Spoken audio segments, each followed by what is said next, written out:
selamat pagi anak-anak. Bagaimana kabar kalian hari ini? Tentu sehat bukan? Untuk pertemuan kita kali ini, kita akan membahas besaran pokok dan turunan ilmu pengetahuan alam. Besaran pokok adalah besaran yang satuannya telah ditetapkan oleh para ilmuwan terlebih dahulu. Besaran ini sudah ketetapan ya anak-anak ya, jadi tidak bisa dirubah. Besaran pokok terbagi menjadi 3, yaitu yang pertama, panjang. Dalam IPA, panjang menyatakan jarak antara 2 titik. Satuan besarannya adalah meter.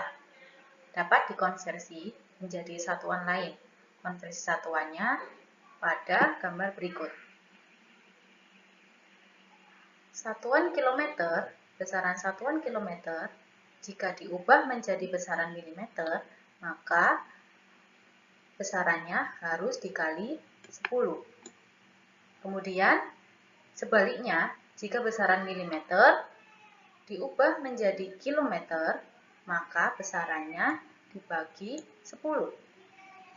Seperti itu ya. Kemudian, massa. Massa adalah keseluruhan zat yang terkandung dalam sebuah benda. Satuannya yaitu kilogram. Konversi satuannya sebagai berikut.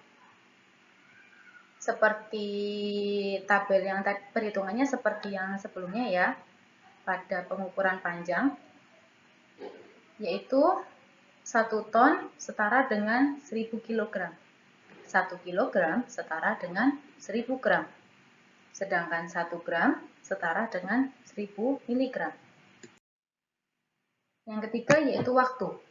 Waktu adalah selang antara 2 keadaan atau 2 peristiwa.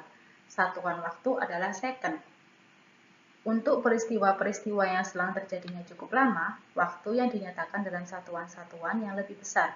Misalnya, menit, jam, hari, bulan, tahun, dan abad. 1 hari setara dengan 24 jam. 1 jam sama dengan 60 menit. 1 menit sama dengan 60 second. Kita lihat tabel besaran pokok satuan dalam satuan, yaitu besaran panjang, satuannya meter, simbolnya M. Besaran pokok massa, satuannya kilogram, simbol satuannya kg. Besaran pokok waktu, satuannya second, simbol satuannya S. Besaran pokok kuat arus, satuannya ampere, simbol satuannya A. Besaran pokok suhu, satuannya Kelvin, simbol satuannya K. Besaran pokok jumlah zat, satuannya mol, simbol satuannya mol.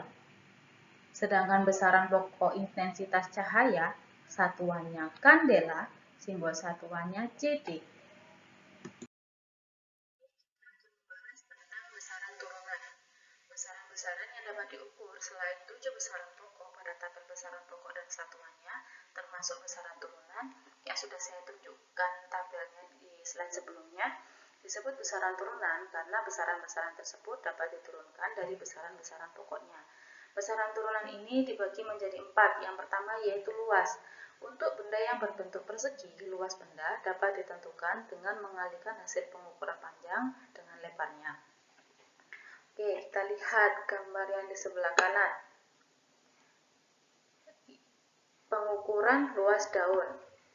Caranya yaitu kalian siapkan kertas kotak atau kertas milimeter.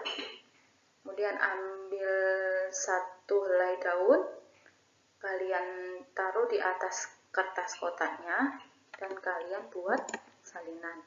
Kemudian jika sudah kalian buat salinan, langkah selanjutnya yaitu menghitung kotak yang tertutupi, menghitung keseluruhan kotak yang tertutupi oleh bagian daun.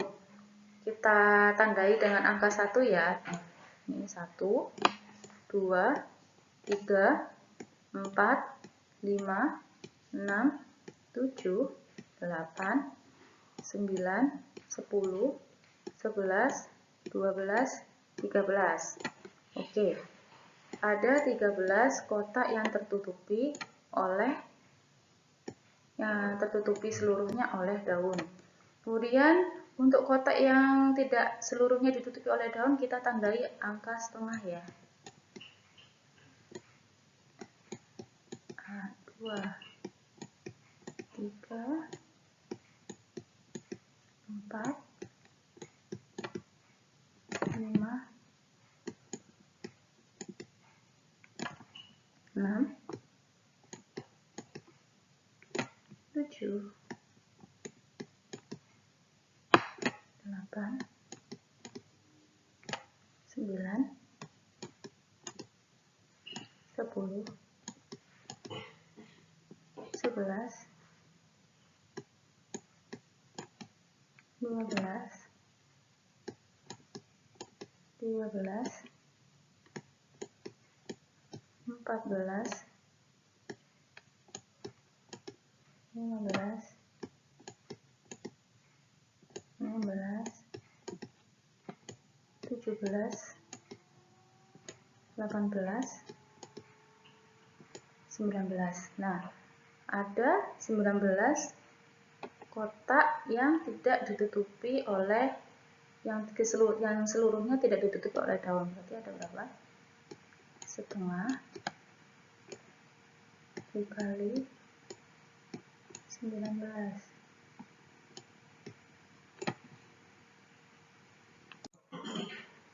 Oke, hasilnya sama dengan 13 tambah 19 kali setengah, yaitu 8,5. Hasilnya yaitu 21,5. Nah, hasilnya yaitu 21,5. Yang kedua yaitu volume. Misalnya, kamu mempunyai 2 wadah, yakni kaleng besar dan kaleng kecil. Jika dipergunakan untuk menampung air, maka kaleng besarlah yang pasti dapat menampung air lebih banyak. Hal tersebut terkait dengan besarnya ruangan yang terisi oleh materi yang biasa disebut dengan volume. Kalian lihat gambar di sebelah kiri, gimana cara mengukur volume zat cair dengan gelas ukur. Ini gelas ukur. Ini gelas ukur ya. Kemudian dimasuki dengan volume zat cair atau air. Nah, volume air ini berarti di sini. Di atasnya angka 100 ya, berarti 105 mili. Berarti volume zat cair pada gelas ukur ini adalah 105 mili. Misalnya, kamu membuat larutan gula dengan memasukkan gula ke dalam air. Kemudian kamu cicipi. Jika kurang manis, kamu dapat menambahkan gula lagi. Makin banyak gula yang ditambahkan, maka semakin manis rasa larutan itu, atau larutan itu semakin pekat. Pada contoh larutan tersebut, konsentrasi dapat dirumuskan pada rumus yang di sebelah kiri ini ya. K ini konsentrasi. Rumusnya yaitu massa terlarut atau massa gulanya dibagi dengan volume pelarut atau air. Yang keempat yaitu laju pertumbuhan. Besaran panjang dan waktu dapat digunakan untuk menentukan pertumbuhan tanaman. Misalnya, kamu menanam jagung, pada pengukuran awal diperoleh tinggi tanaman 20 cm. Dalam waktu 10 hari, tingginya menjadi 60 cm.